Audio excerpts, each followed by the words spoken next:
भाई आज के दौर में दोस्तों, चाहे राजनीति को आप जितनी मर्जी गालियां दे लीजिए, लेकिन आज के दौर में राजनीति ही एक ऐसा माध्यम है जिसके जरिए आप ऐश कर सकते हो, आप राज कर सकते हो, आप राजा की तरह आप बनकर रह सकते हो। और कोई पेशा ऐसा है ही नहीं जिसमें आप राजा की तरह रह सको।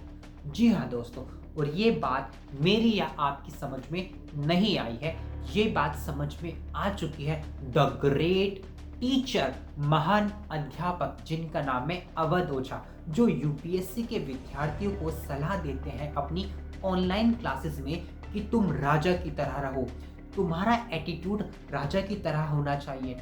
राजा अपनी अगली चाल क्या चलने वाला है ये सिर्फ राजा को पता होना चाहिए। और वही हमारे राजा, माफ कीजिएगा अवध ओझा, वो चले गए हैं आम आदमी पार्टी की तरफ। राजा ने अपनी चाल का पता नहीं लगने दिया।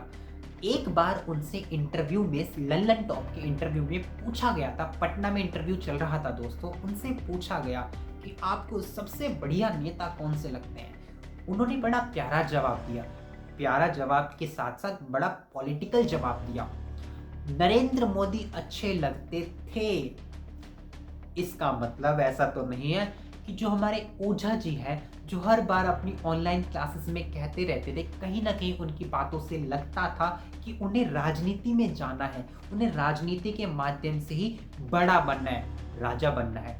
तो कहीं ऐसा तो नहीं था ओझा साहब कि आपको सबसे पहले भारतीय जनता पार्टी में जाना था और आपको वहां पर टिकट नहीं मिला। शुरू में आपकी बात चल रही हो कि हाँ टिकट मिल सकता है, टिकट मिल सकता है, इसलिए आपके लिए बढ़िया नेता थे, सबसे अच्छे नेता थे नरेंद्र मोदी। लेकिन जब आपको पता चल गया कि नहीं, भारतीय जनता पार्टी भैया आपको राजा बनने नहीं देगी, इसलिए आपने कह दिया पहले नरेंद्र मोदी अच्छे नेता थे, अब राहुल गांधी है। आपने ऐसा ही बोला था।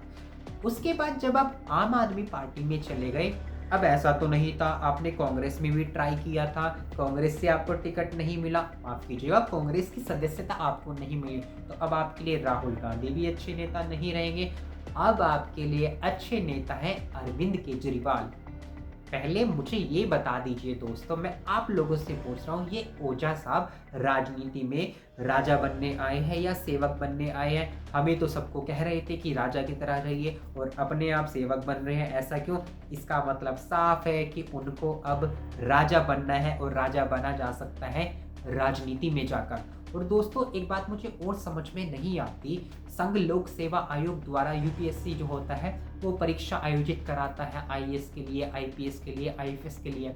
उसका सिलेबस भी बहुत लंबा चौड़ा होता है, बहुत सारे अन्य जो सुप्रसिद्ध टीचर हैं उनकी तैयारी कराते हैं। पर एक बात समझ में नहीं आती दोस्तों मुझे, ये अवध ओझा जी इतिहास पढ़ाते हैं, लेकिन ये कौन सा इतिहास पढ़ाते हैं, कौन से यूपीएससी के सिलेबस को ये पढ़ाते हैं जो अन्य टीचर नहीं पढ़ाते? इनका जो इतिहास है सबसे अलग है। खैर, हम इनकी पर्सनल लाइफ पर, इनके प्रोफेशन पर नहीं जाना चाहिए, ये अपने हिसाब से बच्चों को पढ़ा रहे, इन्हें हमसे ज़्यादा नॉलेज होगी। परंतु बस आखिरी में सवाल यही है वीडियो के माध्यम से, ये राजा बनने राजनीति में गए हैं या सेवक बनने? जवाब आप मुझे दीजिएगा दोस्तों। बाकी ये वीडियो देखने के लिए आपका बहुत बहुत शुक्रिया। धन्यवाद।